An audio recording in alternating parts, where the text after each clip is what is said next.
வாங்கண்ணே வாங்க, உள்ள வாங்க. ஷாலு வாங்க, உட்காருங்கண்ணே.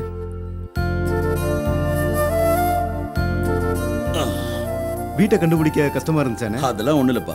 உன் வீட்டு அட்ரஸை கேட்டா ஊரே வழி சொல்லுது. அந்த அளவுக்கு நீ பிரபலமா இருக்க. வாங்க அங்கிள். என்னம்மா எப்படி இருக்க? நான் நல்லா இருக்கேன். நீங்க? நல்லா இருக்கமா. திலீபன் எப்படி இருக்காரு? நல்லா இருக்கா. வீடு ரொம்ப நல்லா இருக்கு வெங்கடேசா. எப்படி நீயா கட்டினியா இல்ல கட்டின வீட்டை விலைக்கு வாங்கிட்டியா? அது வாங்கி மாடிஃபை பண்ணி கட்டியிருக்கேன். ஈசிஆர்ல ஒரு வீடு கட்டிக்கிட்டு இருக்கேன். அது முடிச்ச உடனே அங்கே ஷிஃப்ட் ஆயிருவோம். என்ன அங்கிள், நீங்க இன்னைக்கும் ஆண்டியை கூட்டிட்டு வரலையே? அதுலமா ஒரு வேலை விஷயமா வெங்கடேசனுக்கு போன் பண்ண, வீட்டுல இருக்கிறதா சொன்னாப்ல. அதனாலதான் உடனே கிளம்பி வந்துட்டேன். ஏன்பா தினமும் பிசினஸ் பிசினஸ்னு 24 மணி நேரம் ரெக்க கட்டிட்டு போறப்ப இன்னைக்கு என்ன அதிசயமா வீட்டுல இருக்க? மாசத்துல 2 நாள் என் பொண்ணு கூட இருக்கணுங்கிறக்காக ஒதுக்கிடுவேன். அன்னைக்கு எந்த பிசினஸ் கமிட்மெண்ட்டும் வச்சுக்க மாட்டேன். என் பொண்ணுக்காக கோடி கோடியா சம்பாதிச்சிருக்கலாம். ஆனா அதை விட அவளுக்காக ஒதுக்குற நேரம் தான் ரொம்ப முக்கியம். நான் ஒரு நல்ல பிசினஸ் மேனா இருக்கனா இல்லையான்னு தெரியாது. ஆனா ஒரு நல்ல தகப்பனா இருக்கணும்னு ஆசைப்படுறேன். நல்ல விஷயம்ப்பா. சாரிண்ணே, நீங்க ஏதோ முக்கியமான விஷயம் பேசணும்னு போன்ல சொன்னீங்க.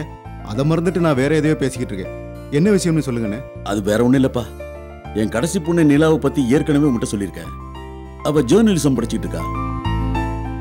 மின்னல்னு ஏதோ வெப் டிவி இருக்காமே, அங்க அவளுக்கு வேலை கிடைச்சிருக்கு. நல்ல விஷயம்ண்ணே. அந்த வெப் டிவிக்கு நான் கூட விளம்பரம் கொடுத்துருக்கேன். ரொம்ப ஆக்டிவான குரூப், நல்லா வருவாங்க.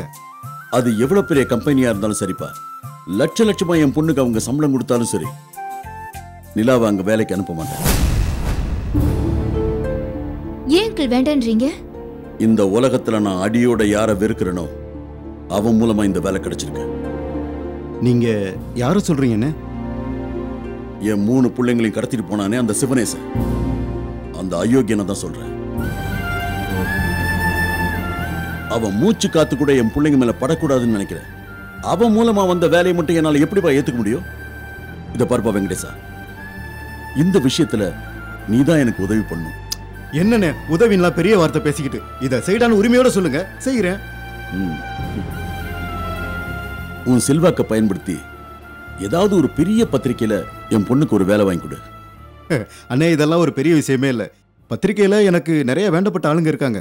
நீங்க நிலா கிட்ட எந்த பத்திரிக்கையில வேலை செய்ய ஆசைப்படுதுன்னு கேட்டு சொல்லுங்க, சேர்த்து விட்டுறலாம். அவகிட்ட என்னப்பா கேட்கறது? நான் சொல்றதுதான். இங்க பாரு, நம்ம ஊர்ல எது பெரிய இங்கிலீஷ் பத்திரிக்கை இருக்கோ அதுல என் பொண்ணு வேலை பார்க்கணும். ஏன்னு தமிழ் பத்திரிக்கையும் எந்த விதத்திலையும் குறைஞ்சது இல்லையே. அதுலப்பா, என் பொண்ணு ஒரு இங்கிலீஷ் பத்திரிக்கையில வேலை செஞ்சா அது எனக்கு பெருமை கௌரவம் இல்லையா? இதுல என்னென்ன கௌரவம் இருக்கு? எல்லாம் நாமளா நினைக்கிறது தான். இன்னைக்கு தமிழ் பத்திரிக்கையில வேலை செஞ்ச எத்தனையோ பொண்ணுங்க பெரிய லெவல்ல இருக்காங்களே. நம்ம நிலாவும் அப்படி வரட்டும். நீ சொன்னா சரியா தான் இருக்கும். தமிழ் பத்திரிக்கையில வேலை செய்யட்டும். ஆனா அதுதான் பெரிய பத்திரிக்கையா இருக்கணும். சரிண்ணே.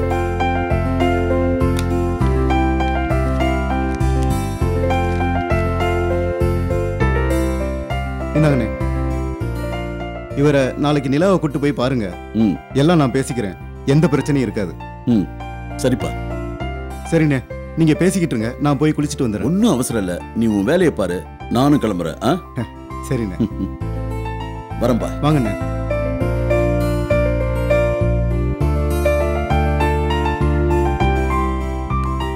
அப்புறம் வெங்கடேசா, அண்ணே நான் வரேன். சரிண்ணே. நீ போய் குளி. வாங்க. என்னம்மா, திலீப் உன் கூட சகஜமா பேசி பழகுறானா? Yeah uncle, he's a nice guy. ஆமா, ஏன் இப்படி கேக்குறீங்க? ஒண்ணு இல்லம்மா, நீயும் அவனும் ஒரே ஆபீஸ்ல வேலை செய்றீங்க, ஃப்ரெண்டாவும் இருக்கீங்க, அதுக்காக தான் கேட்டேன். அது மட்டும் இல்லம்மா, திலீப் இது வரைக்கும் நம்ம அந்தஸ்துக்கு ஏத்த வாழ்க்கையை வாழவே இல்லை. இதெல்லாம் அவனுக்கு புதுசாவே இருக்கும். இப்போ நிறைய நேரம் நீதான் அவன் கூட இருக்க. அவனை கொஞ்சம் கொஞ்சமா நம்ம அந்தஸ்துக்கு ஏத்த மாதிரி தயார்படுத்த வேண்டியது உன்னோட பொறுப்பு. கண்டிப்பா அங்கிள், நான் பாத்துக்கிறேன், நீங்க கவலைப்படாதீங்க. சரி, வரட்டுமா? ஓகே.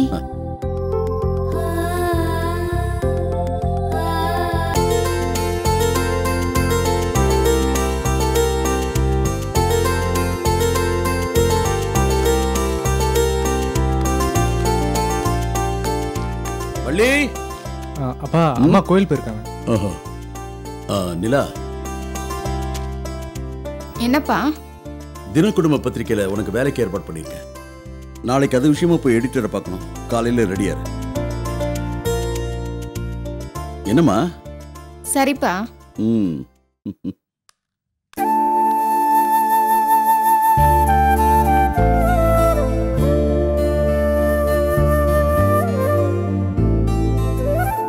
நம்பவே முடியலக்கா.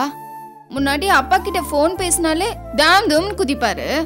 ஆனா நம்ம அப்பா கூட இருக்கிற போட்டோவை பேப்பர்ல பார்த்தும் கூட ஒண்ணுமே சொல்லல.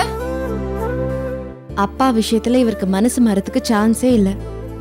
இப்ப கூட இவர் கோவத்தை வேற விதமா தான் எக்ஸ்பிரஸ் பண்ணிட்டு போறாரு. என்னக்கா சொல்ற? உன் மேல இருக்கிற அக்கறையில இவர் வேலை வாங்கி தரல. வெப் டிவில கிடைச்ச ஆஃபர் அப்பாவால வந்ததுன்னு இவர் நினைக்கிறாரு. நீ இந்த வேலைக்கு போறது அவருக்கு பிடிக்கல.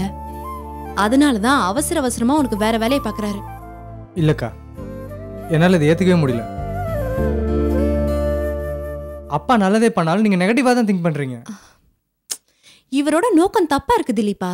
இல்லக்கா, நீங்க பாக்குற பார்வை தான் தப்பா இருக்கு.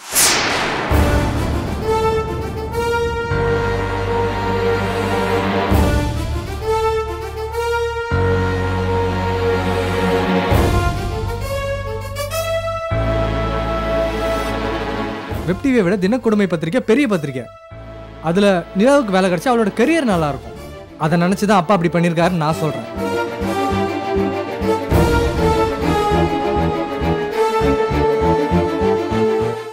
உனக்கு அவரை பத்தி சரியா புரியல திலீபா. ஆனா உங்க 2 பேர் பத்தி நல்லா புரிஞ்சு வச்சிட்டு இருக்கேங்க.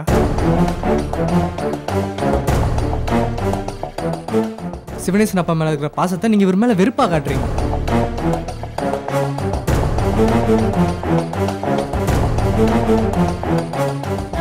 நாங்க ஒண்ணு இவர் வெறுக்கல. அப்பா மேல இவர் இன்னும் கோவமா தான் இருக்காரு. அதான் எங்களுக்கு பிடிக்கல. இத்தனை வருஷமா வளர்த்தவரை மறந்துருன்னு சொன்னா அது எந்த விதத்துல நியாயம்? அவரை பொறுத்த வரைக்கும் அது நியாயம்தான்.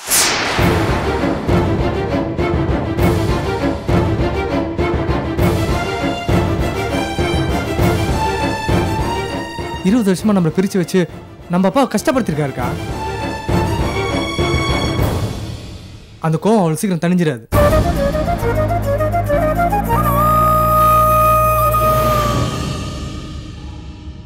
அது மட்டும் இல்லாம இது அவங்க 2 பேர் சம்பந்தப்பட்ட ப்ராப்ளம். அதை பத்தி நாம ஏன் கவலை பண்ணோம்? நமக்கு இங்க எந்த குறையும் இல்லாம நல்லா தானே இருக்கும். அப்பாவுக்கு விருப்பமே இல்லைனா கூட உன் கல்யாணத்துக்கு ஒத்துக்கிட்டாரு. இப்ப நிலாவுக்கு நல்ல வேலை பார்த்துட்டு வந்திருக்காரு. எனக்கு எல்லா விஷயத்தையும் பார்த்து பார்த்து செய்யறாரு. இதுக்கு மேல நமக்கு என்ன வேணும்?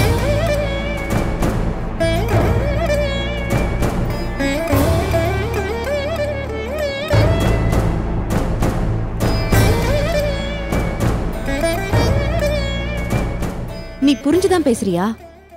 நாம தான் உலகம்னு வாழ்ந்தவரை நம்ம அனாதையா விட்டுட்டு வந்திருக்கோம். இவரோட கோவத்தால அப்பாவுக்கு தர வேண்டிய எந்த அங்கீகாரத்தையும் நம்ம தரவே இல்ல. உனக்கு அது உறுத்தவே இல்லையாடா? போது நிறுத்துக்கா.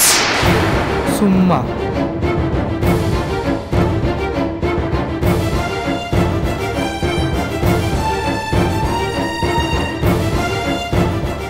நீ அவரை பத்தி யோசிக்கிறே தவிர நம்ம அப்பாவை பத்தி யோசிக்கவே மாட்டேங்கிற.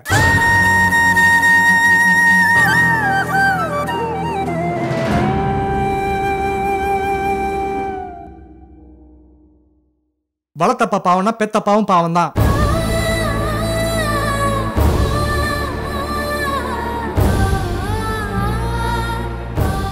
என்ன சிவனேசன் அப்பா மாதிரி நம்ம அப்பாவால பாசத்தை சாஃப்டா காமிக்க முடியல, அவ்வளவுதான். அதை புரிஞ்சுக்காம நீ அவரை நெக்லெக்ட் பண்ணிக்கிட்டே இருக்க. இது வரைக்கும் நீ அவரை அப்பான்னு கூட கூப்பிட்டது கிடையாது. ஏன் ஏத்துக்கிட்டது கூட கிடையாது.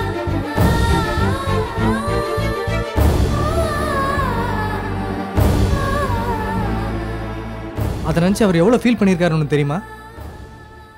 நீ இங்க வந்து இப்படி டார்ச்சர் பண்றதுக்கு பேசாம வராமலே இருந்திருக்கலாம்.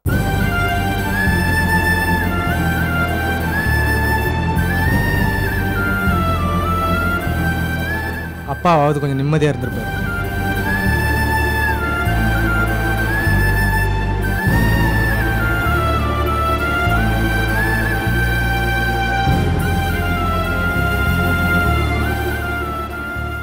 நீ பேசுறதெல்லாம் ரொம்ப புதுசா இருக்கு திலீபா.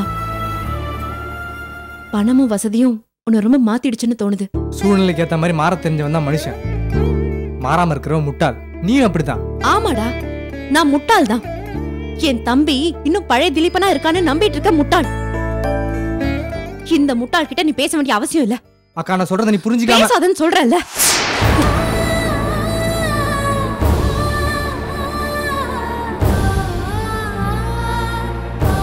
திலீபா, நீ என்னதான் இருந்தாலும் அக்கா கிட்ட இந்த வார்த்தை சொல்லிருக்க கூடாது.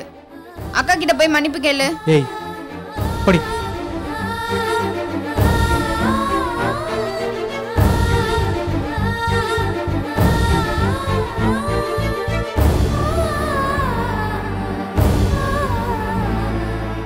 அக்கா அவன் தான் ஏதோ புரியாம பேசிட்டான். நிலா ப்ளீஸ் எனக்கு கொஞ்சம் தனியா விட. இல்லக்கா நான் சொல்றது கொஞ்சம். ப்ளீஸ் நிலா.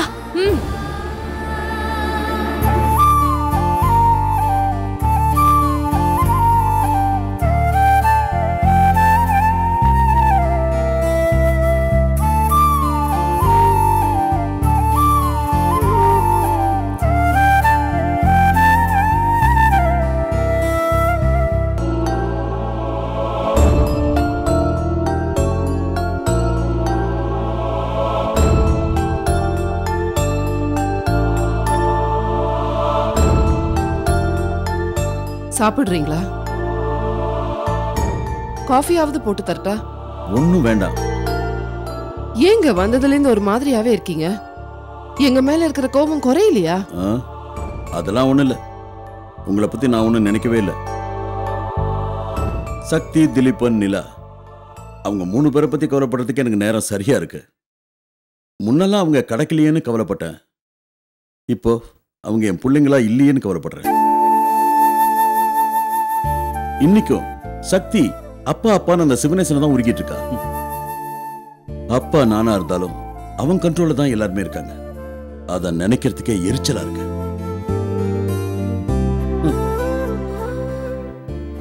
சொல்றதுக்கே வெக்கமா இருக்கு. இப்பவும் அவன் தான் என் பிள்ளைங்களுக்கு இன்ஷியலா இருக்கான். அந்த அங்கீகாரத்தை கூட அவங்க எனக்கு கொடுக்கல. இதை விட ஒரு அப்பனை எப்படி அவமானப்படுத்த முடியும்? எல்லாருமே இப்படிதானே இருக்காங்க.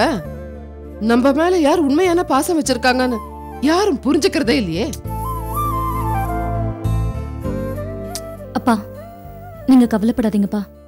அக்கா, தம்பி, தங்கச்சி எல்லாருமே ஒரு நாள் உங்களை கண்டிப்பா புரிஞ்சுப்பாங்க. அவங்க புரிஞ்சுக்கிறதுக்குள்ள எனக்கு வயசாயிடுமா? சரி, நான் வரேன். என்னப்பா இப்பதானே வந்தீங்க, அதுக்குள்ள கிளம்புறேங்கிறீங்க? இந்த வீட்டுக்கு வந்தாலாவது மனசுக்கு கொஞ்சம் ஆறுதலா இருக்கும்னு நினைச்சேன். ஆனா இங்கேயும் அதே பிரச்சனை தான். நீங்க எங்க அத பத்தி எல்லாம் நினைக்கிறீங்க? நம்ம குடும்பத்தை பத்தியும் பிரியாவோட எதிர்காலத்தை பத்தியும் பேசலாம்ல. எதை பத்தியும் யோசிக்கிற நிலைமையில இப்ப நான் இல்ல. வரட்டுமா?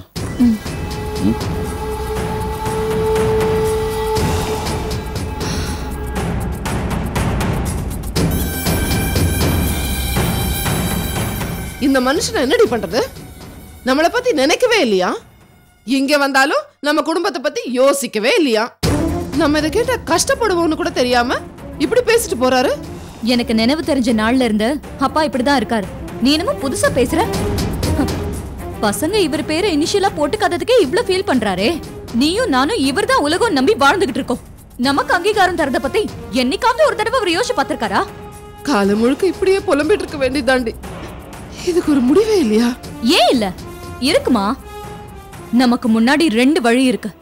முதல் வழி அந்த 3 பேரையுமே இல்லாம பண்றது. ரெண்டாவது அந்த குடும்பத்தையே மொத்தமா அவர் தூக்கி எறிஞ்சிட்டு வருது. ஹரிஷ் மூலமா முதல் வழியை ட்ரை பண்ணி பார்த்தேன். ஆனா அது ஃபெயிலியர் ஆயிடுச்சு. என்னடி சொல்ற? நீ அவங்கள கொல்ல பாத்தியா? அடி பாவி, கமுக்கமா இருந்துகிட்டு எனக்கு தெரியாம நீ என்னென்னமோ வேலையெல்லாம் பண்ணிட்டு இருக்க.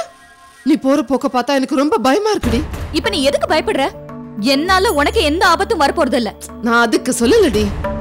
அவரை நம்ம பக்கம் இழுக்கிறதுக்காக நடிச்சு ஏமாத்தலாம்.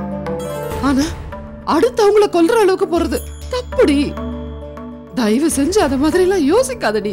இல்லம்மா, இது வரைக்கும் ஹரிஷ் மேல இருந்த லவ்வால நான் கொஞ்சம் டைவர்ட் ஆயிட்டேன். இப்ப அவனையும் அவன் மேல இருந்த லவ்வையும் நான் தூக்கி எறிஞ்சிட்டேன். இப்ப எனக்கு இருக்கிறதெல்லாம் ஒரே கோல் தான். இவ்ளோ காலமா நம்ம இழந்த மரியாதையும் கௌரவமும் இனிமேல் அது நமக்கு கிடைக்கணும்.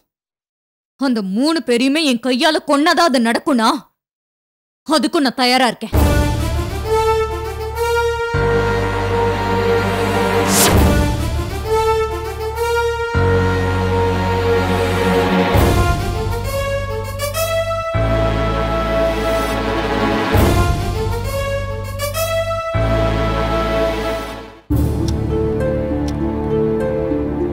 போயிட்டு வரோம் சார். போயிட்டு வா.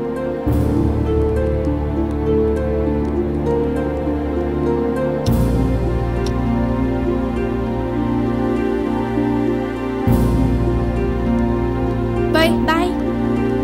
என்ன வனிதாக்கா இன்னும் கிளம்பலையா? எனக்கு வேலை இருக்கு, நீங்க கிளம்புங்க. சரி பாய்க்கா.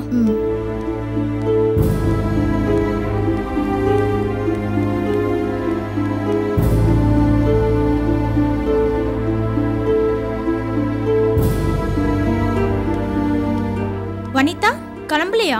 ஏய் இல்லடி, நீ கிளம்பு, எனக்கு கொஞ்சம் வேலை இருக்கு. நான் வெயிட் பண்ணட்டுமா? இல்ல இல்ல, நீ கிளம்பு, நான் முடிச்சிட்டு வந்துடுறேன். சரி.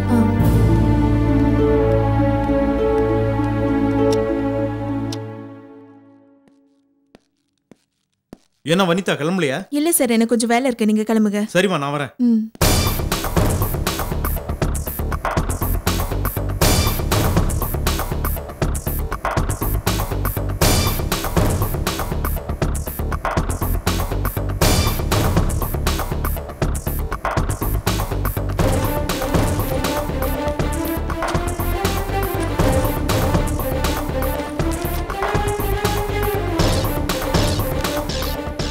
செக்யூரிட்டி இங்க வாங்க.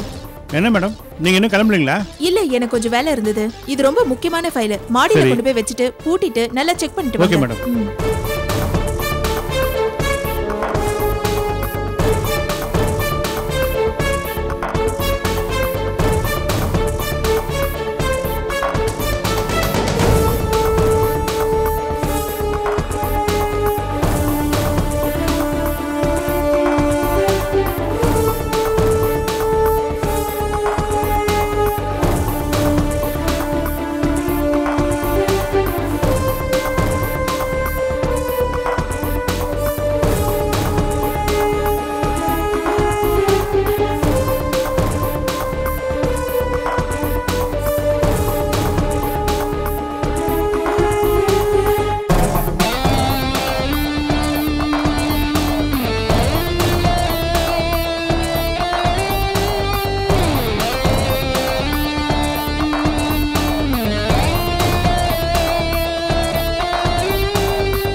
மேடம் வெச்சாச்சு மேடம். சரி, லாக் பண்ணிக்கங்க, நான் கிளம்புறேன். சரி.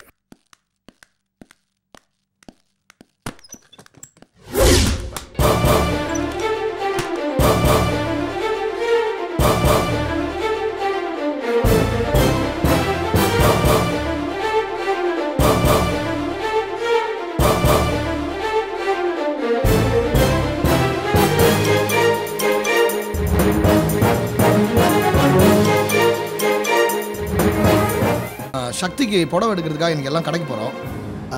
லக்ஷ்மி அங்கே வருவார். அங்கே போய் நீங்கள் தான் கலாட்டா பண்ணி.